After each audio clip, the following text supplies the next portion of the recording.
आजकल की जो ये भाग दौड़ वाली जिंदगी है ना, इसमें क्या मन की शांति मिल सकती है? इसका जवाब है हाँ, बिल्कुल मिल सकती है। और इसका एक बहुत ही पावरफुल तरीका हमारे सदियों पुराने मंत्रों में छिपा है। तो चलिए आज इसी प्राचीन तकनीक को थोड़ा आसान भाषा में समझते हैं। तो शुरुआत कहाँ से करें? चलिए, सबसे पहले उस चीज की बात करते हैं जिसे हम सब कभी न कभी महसूस करते हैं, मन की बेचैनी, या जिसे हम मानसिक अशांति भी कहते हैं। तो ये मानसिक अशांति आखिर है क्या? देखिए, ये वो हालत है जब दिमाग ना एक मिनट के लिए भी शांत नहीं बैठता। अंदर ही अंदर एक टेंशन चलती रहती है, लगातार कोई ना कोई डर, कोई ना कोई नेगेटिव सोच बस घूमती रहती है। और ये होता क्यों है? ज्यादातर तो ये हमारी रोज की जिंदगी के प्रेशर से ही आता है। कभी काम का स्ट्रेस, कभी भविष्य को लेकर टेंशन, सेहत की चिंता, या फिर रिश्तों में कोई प्रॉब्लम। मतलब ये वो परेशानियां हैं जो हम सब अपनी जिंदगी में फेस करते हैं। तो सवाल ये उठता है कि मन के इस शोर को, इस अंदरूनी उथल-पुथल को शांत करने का क्या कोई सिंपल और पुराना तरीका है? एक ऐसा तरीका जो आज भी उतना ही असरदार हो? जी हाँ, बिल्कुल है।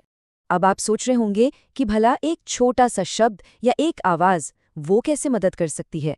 सुनने में ये थोड़ा जादुई लगता है ना? पर इसके पीछे का लॉजिक बहुत सिंपल है। ये पूरा का पूरा इस बात पर टिका है कि हमारा दिमाग और हमारा शरीर, ये दोनों एक दूसरे से कैसे जुड़े हुए हैं। तो होता क्या है? देखिए, एक मंत्र 3 लेवल पर काम करता है। सबसे पहले वो आपके भटकते हुए मन को पकड़कर एक जगह पर टिका देता है, उसे एक काम दे देता है। जैसे ही मन फोकस होता है, आपकी सांसें अपने आप गहरी और शांत हो जाती हैं। और जब सांसें शांत होती हैं, तो इमोशंस यानी आपकी भावनाएं खुद ब खुद बैलेंस होने लगती हैं। तो चलिए, अब बात करते हैं कुछ प्रैक्टिकल टूल्स की। मतलब कुछ ऐसे आसान मंत्रों की जिन्हें आप अपनी शांति की टूल किट में रख सकते हैं और जब चाहें, जहां चाहें इस्तेमाल कर सकते हैं। पहला मंत्र है ओम नमः शिवाय। ये शायद सबसे जाने माने मंत्रों में से एक है। ये आपको एक ओवरऑल शांति देता है। जो दिन भर का स्ट्रेस होता है ना, उसे कम करके मन में एक ठहराव लाने में ये बहुत मदद करता है। अब दूसरा मंत्र, जो कि तुरंत राहत के लिए कमाल का है, वो है सोहम। इसकी सबसे बड़ी खासियत इसकी सिंप्लिसिटी है। ये सीधा आपकी सांसों से जुड़ जाता है और जैसे ही आप इस पर ध्यान देते हैं, आपका मन या तो जो हो चुका है या जो होने वाला है उसकी चिंता छोड़कर सीधे अभी इस पल में आ जाता है। और इसे करना तो और भी आसान है। बस अपनी आती जाती सांसों पर ध्यान देना है। जब सांस अंदर आए तो मन में सोचिए सो, और जब सांस बाहर जाए तो मन में सोचिए हम। सो, हम, बस इतना ही। अपनी सांसों की नेचुरल रिदम के साथ इसे चलने दें। अच्छा, थ्योरी तो समझ ली। अब देखते हैं कि असल जिंदगी में जब कोई मुश्किल सिचुएशन आती है, तब इन टूल्स का इस्तेमाल कैसे करना है। जैसे मान लीजिए कि आपको अचानक से बहुत घबराहट होने लगी, एकदम से एंग्जाइटी की लहर उठी। ऐसा होता है ना कभी-कभी। तो उस वक्त क्या करें? उससे लड़ने की कोशिश मत कीजिए। बस ये 3 सिंपल स्टेप्स फॉलो करें। स्टेप 1, जहां भी हैं बस आराम से बैठ जाइए। स्टेप 2, एक लंबी गहरी सांस लीजिए। और स्टेप 3, अपनी सांस के साथ सोहम को मन में दोहराना शुरू कर दीजिए। यह आपके दिमाग को फौरन एक नया डायरेक्शन दे देता है। और जानते हैं सबसे अच्छी बात क्या है? आपको घंटों तक ये नहीं करना। अक्सर सिर्फ 2 से 5 मिनट के अंदर ही आपको महसूस होने लगेगा कि आप शांत हो रहे हैं। इतना तेज असर होता है इसका। एक और बहुत कॉमन प्रॉब्लम है रात को नींद ना आना।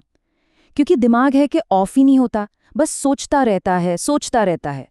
इसके लिए एक छोटा सा 5 मिनट का रूटीन बना सकते हैं। सोने से पहले बस आराम से लेट जाइए, आंखें बंद कीजिए और बहुत धीरे धीरे मन में ओम नमः शिवाय दोहराइए या फिर सोहम का अभ्यास कीजिए।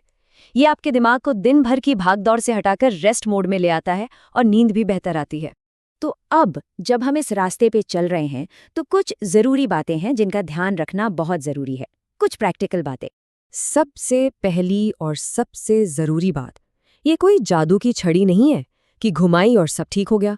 नहीं, ये एक प्रैक्टिस है, एक अभ्यास। जैसे जिम में रोज जाने से बॉडी बनती है, वैसे ही रोज के अभ्यास से मन शांत होता है। कंसिस्टेंसी ही सब कुछ है। एक और बहुत जरूरी बात, अगर कोई सीरियस मेंटल हेल्थ प्रॉब्लम है तो ये मंत्र एक सपोर्टिव टूल की तरह है। ये किसी डॉक्टर या प्रोफेशनल की सलाह का रिप्लेसमेंट बिल्कुल नहीं है। हाँ, उनके साथ साथ ये प्रैक्टिस बहुत मदद कर सकती है। तो इसका पूरा सार क्या है? यही कि हमें अपने मन से लड़ना नहीं है, उसे दबाने की कोशिश नहीं करनी, बस उसे प्यार से एक सही दिशा देनी है, एक शांत रास्ता दिखाना है। तो आखिर में बस एक सवाल अपने आप से पूछने के लिए, आज अभी से वो कौन सा एक छोटा सा कदम है जो उठाया जा सकता है अपनी जिंदगी में थोड़ी और शांति लाने के लिए।